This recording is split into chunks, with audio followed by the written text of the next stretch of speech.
তো আজি আমি ডিছকাছ কৰিম কণ্টিনিউৱাছ চাৰ্জ ডিষ্ট্ৰিবিউশ্যন। তো এতিয়ালৈকে আমি যিমান পঢ়িছিলোঁ যিবোৰ চাৰ্জ আছিলে সেইবোৰ ডিছক্ৰিট আছিলে। চ' ডিছক্ৰিট মানে তোমাৰ ছেপাৰেটলি থাকে, যেনেকৈ ইণ্টিজাৰ নাম্বাৰ 1 2 3 4। তাৰমানে চাব পাৰি, চাপ'জ এটা চাৰ্জ তোমাৰ ইয়াত আছে, ইয়াৰ পৰা তুমি ইউজিং কুলম্বছ ল তুমি ফ'ৰ্চটো কেলকুলেট কৰিব পাৰা, বা চাৰ্জ ইয়াত আছে, ডিছক্ৰিট বুলি কোৱা হয়। মানে ভালদৰে তুমি ডিছক্ৰিমেণ্ট কৰিব পাৰা। চ' এটা ইয়াত আছে, এটা ইয়াত আছে কৰিব পাৰা। কিন্তু চাৰ্জ যদি তোমাৰ কি হয়, বহুতটা চাৰ্জ যদি একেলগে তোমাৰ এখন চাৰ্ভিচত থাকে, ঠিক আছে, তো তেতিয়া আমাৰ মানে কি হয়, ডাইৰেক্ট এনেকৈ পইণ্ট চাৰ্জ হিচাপে কৰাটো দিগদাৰ হৈ যায়, কাৰণ বহুত চাৰ্জ থাকে আৰু চাৰ্জবোৰ পৰা কণ্টিনিউৱাছলি তোমাৰ ডিষ্ট্ৰিবিউট হৈ থাকে। তো সেইবোৰক কণ্টিনিউৱাছ চাৰ্জ ডিষ্ট্ৰিবিউশ্যন বুলি কোৱা হয়। যদি একেলগে বহুত বেছি চাৰ্জ থাকে, চাপ'জ তোমাৰ এখন চাৰ্ফেচত বহুত চাৰ্জ আছে একেলগে, কণ্ডাক্টৰ চাৰ্ফেচত, তেতিয়া মানে তোমাৰ পইণ্ট চাৰ্জৰ যিটো ফৰ্মুলা বা পইণ্ট চাৰ্জৰ যিটো কনচেপ্ট সেইটো ইউজ কৰাটো দিগদাৰ হৈ যায়, কাৰণ তেতিয়া মানে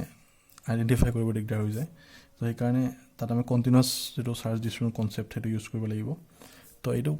বেচিকেলি কি হয়, চাপ'জ এডাল ৱায়াৰডাল আছে, তো ইয়াত তোমাৰ বহুত চাৰ্জ আছে, এই ৱায়াৰডালত গোটেই বহুত মানে বেছি চাৰ্জ আছে। তো এনেকুৱা নহয় যে এটা চাৰ্জ ইয়াত আছে, এটা চাৰ্জ ইয়াত, এটা চাৰ্জ ইয়াত, এটা চাৰ্জ ইয়াত, এনেকৈ নাই, মানে গোটেইখিনিতে মানে বহুত বেছি চাৰ্জ আছে। অ'কে, তো তেতিয়া আমি কি কৰিব লাগিব এইটো কাৰণে, এই যিটো ৱায়াৰ আছে তাৰ এটা স্মল এলিমেণ্ট ল'ব লাগিব। এই এলিমেণ্টটোৰ যিটো লেংথটো ল'ব লাগিব, সেইটো লেংথ হ'ব ΔL। ঠিক আছে, এইডাল ৱায়াৰডালৰ যদি লেংথ তোমাৰ L হয়, তো স্মল যিটো এলিমেণ্ট ল'ম তাৰ লেংথ হ'ব ΔL। আৰু সেই স্মল এলিমেণ্টটোত তোমাৰ কিমান চাৰ্জ আছে, তাততো অভিয়াছলি অলপ চাৰ্জ থাকিবই, কাৰণ গোটেই ৱায়াৰডালতে চাৰ্জ আছে, কণ্টিনিউৱাছলি ডিষ্ট্ৰিবিউট হৈ আছে। তো ইয়াৰ চাৰ্জখিনি ΔQ বুলি কোৱা হ'ব। তো এতিয়া এই স্মল যিটো এলিমেণ্ট হ'ব তাৰ লেংথ ΔL আৰু এই স্মল এলিমেণ্টৰ চাৰ্জ কিমান আছে ΔQ। চ' নাও we have to consider a quantity that is called line charge density, lambda. So lambda can be written as del q by del L. তাৰমানে যিমান চাৰ্জ আছে স্মল এলিমেণ্টটোত আৰু তাৰ যিটো লেংথ সেইটো ডিভাইড কৰিলে আমি কি পাম, লাইন চাৰ্জ ডেঞ্চিটি। অ'কে, তো এক কোৱা হয় lambda. So' charge divide by length, so' obviously ইয়াৰ ইউনিটটো কিমান হ'ব, coulomb per metre in case of a line charge density. তো এতিয়া ইয়াৰ কনচেপ্টটো কি মেইনলি তোমাৰ এই স্মল এলিমেণ্টটোৰ কাৰণে ফাৰ্ষ্টতে আমি তোমাৰ ফ'ৰ্চটো কেলকুলেট কৰিব লাগিব বা ইলেক্ট্ৰিক ফিল্ডটো কেলকুলেট কৰিব লাগিব এটা পাৰ্টিকুলাৰ পইণ্ট। ঠিক আছে, এই পইণ্টত তুমি কেলকুলেট কৰিলা, ছাপ'জ এই ΔQ চাৰ্জৰ কাৰণে ইলেক্ট্ৰিক ফিল্ড। তাৰপিছত আমি কি কৰিব লাগিব, বাকীকেইটা এলিমেণ্টৰ কাৰণেও আমি কি কৰিব লাগিব, স্মল এলিমেণ্ট কনচিডাৰ কৰিম, ΔL লেংথৰ, তাত কিমান চাৰ্জ আছে সেইখিনি কনচিডাৰ কৰিম। Then again will calculate the electric field due to the small element and will sum all the terms. তাৰপাছত আমি গোটেইখিনি চাম কৰি দিম। ঠিক আছে, বাট এটা কথা ইম্পৰ্টেণ্ট ইয়াত, তোমাৰ এই যিটো ইলেক্ট্ৰিক ফিল্ড হ'ব সেইটো আৰ ডেছৰ ওপৰত ডিপেণ্ড কৰিব, কাৰণ ইয়াৰ পৰা ডিষ্টেঞ্চ ইয়াৰ আৰ ডেছ আছিলে, কিন্তু বেলেগ এটা এলিমেণ্ট যদি আমি লৈ লওঁ তেতিয়া ইয়াৰ ডিষ্টেঞ্চটো তোমাৰ বেলেগ হৈ যাব পাৰে। চ' এইটো ফাংচন অফ আৰ হ'ব। ঠিক আছে, আৰৰ ওপৰত ডাইৰেক্টলি ডিপেণ্ড কৰিব। তো সেইটো কনচেপ্ট ইউজ কৰা হয়। তো এইটো হৈছে লাইন চাৰ্জ ডেঞ্চিটি। ঠিক আছে, লাইন এইকাৰণে আছে, ৱায়াৰডাল লোৱা আছে লাইনৰ দৰে।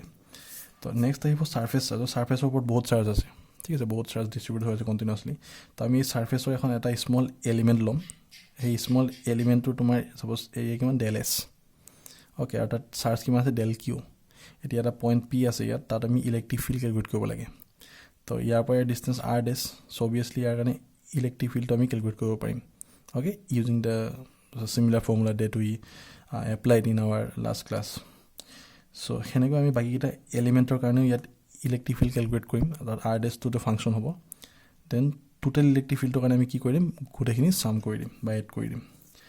তো চিমিলাৰলি এইটো এটা ভলিউম এলিমেণ্ট লোৱা হৈছে। ঠিক আছে, এইটো এটা কিবা এটা আছে ইয়াৰ, আৰু তাতে তাৰ এটা ভলিউম এলিমেণ্ট এটা লোৱা হৈছে, আৰু এলিমেণ্টটো কিমান তাৰ ΔV ছাপ'জ। তো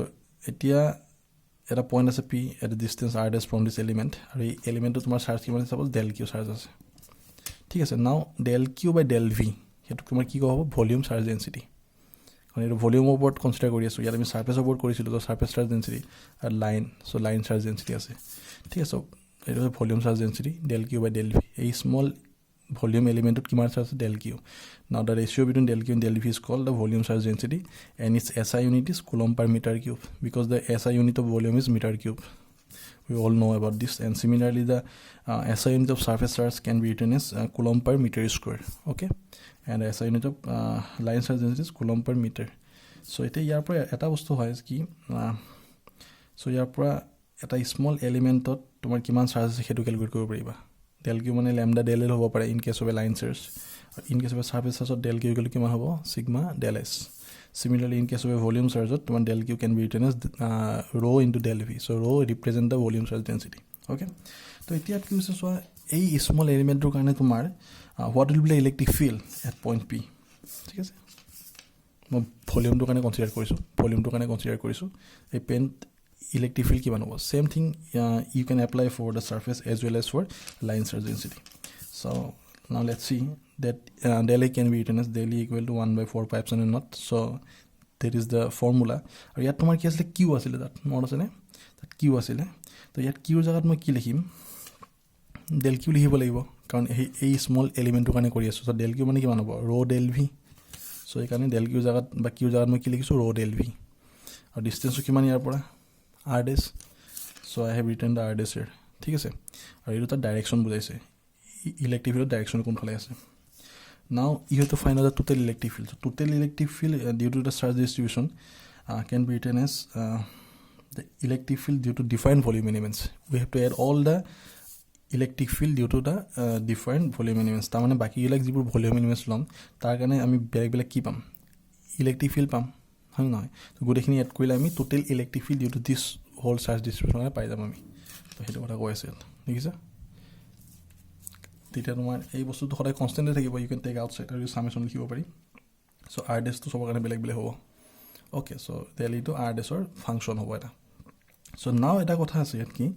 if del v is very small যদি small element to 0 লৈছো আমি এটা বহুত বেছি small হয় or tends to 0 হয় then we have to use the integration sign here ইয়াত আমি কি দিম integration use কৰিম so that is the condition when we have to use the summation as well and when we have to use the integration if del v is very small or is tends to 0 then only we can use the integration otherwise you can add use the summation sign here okay তো হেতু কথা আৰু যেটা বেছি 0 মানে ওচৰলে যাব বা বহুত সৰু হ'ব তেতিয়া আমি ইন্টিগ্ৰেশন টো ইউজ কৰিম otherwise summation to use কৰিব পাৰো ঠিক আছে so that's all about the concept of the continuous charge distribution and linear search surface search and volume search okay so these three things are very important the linear charge density surface charge density and volume charge density our formula to ekdom easy q by 4 pi epsilon r square আছে খালি q জায়গাত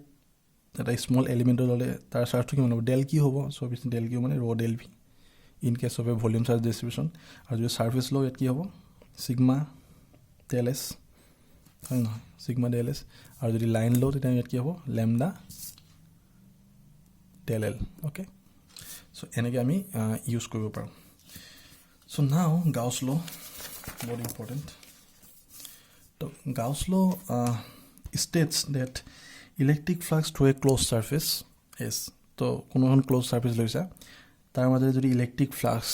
তোমাৰ কিমান হয় সদায় that is always equal to q by epsilon naught ঠিক আছে q by epsilon naught so এতিয়া কথাটো হল q মানে কি q is the total charge enclosed by the surface এই সাৰফেসখনৰ ভিতৰত থকা total charge কিমান যদি q হয় then the total flux through a closed surface can be written as q by epsilon naught ঠিক আছে তো এটো আমি এটা প্রুফ কৰিম তো এটো হল তাৰ স্টেটমেন্ট 1 নাম্বাৰ আহে স্টেটমেন্ট তো প্ৰুফ টু এনে কৰি চাও এটো এটা স্ফিয়াৰ লৈছো আমি ঠিক আছে তো স্ফিয়াৰটোত এটা এই সেন্টাৰত এটা চাৰ্জ আছে q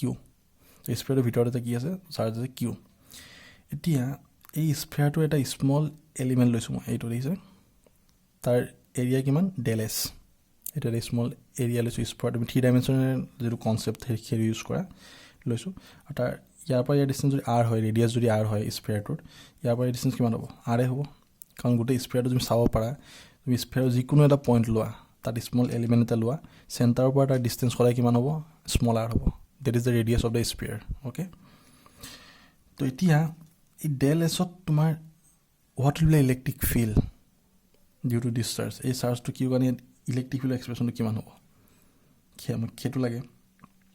তো তাৰ আগতে আমি ফ্লাক্সৰ যেটো এক্সপ্ৰেছন খেটো কৰো তো ফ্লাক্স মানে আমাৰ কি আছিল আমি জানো যে ফ্লাক্সটোকে small element e dot del s এটা আমি পাইছিলো আগতে এই স্মল এলিমেন্টৰ কাৰণে e vector dot del s vector হ'ব তো del s ভেক্টৰ মানে কি আছিল এৰিয়া ভেক্টৰ সো এৰিয়াৰ সদায় নৰমালত থাকে ঠিক আছে তো এতিয়া কিউৰ কাৰণে ইলেক্ট্ৰিক ফিল্ড ইফালে থাকিব আৰু যেটো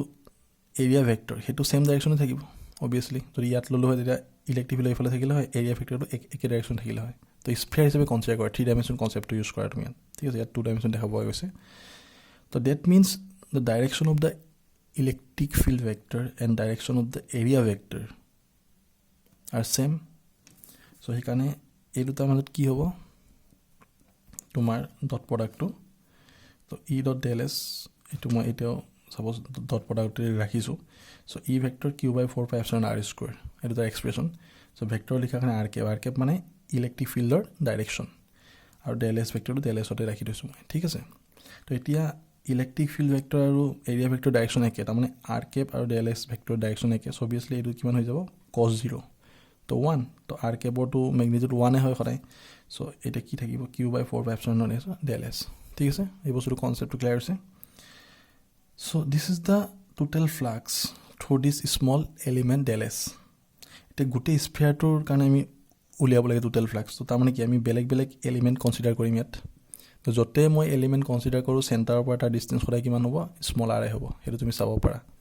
ঠিক আছে কাৰণ স্ফিয়াৰটোৰ ৰেডিয়াছেই হ'ল স্মল আৰ তো যিকেইটা এলিমেণ্ট কৰোঁ তো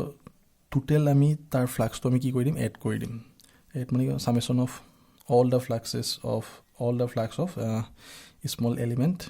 of the sphere. So total flux can be written as like this summation of q by 4 epsilon r del s. Okay, now this quantity is constant because q is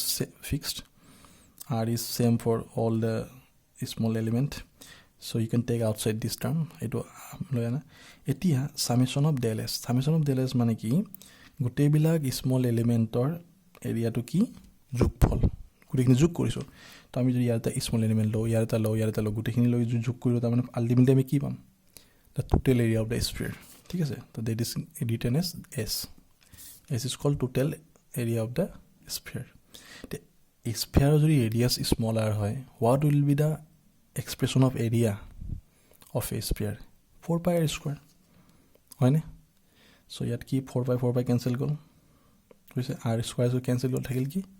5 equal to q by epsilon naught ঠিক আছে so' total flux through a closed surface is always equal to total charge divide by epsilon naught okay or 1 by epsilon naught times of total charge so' that is the Gauss law.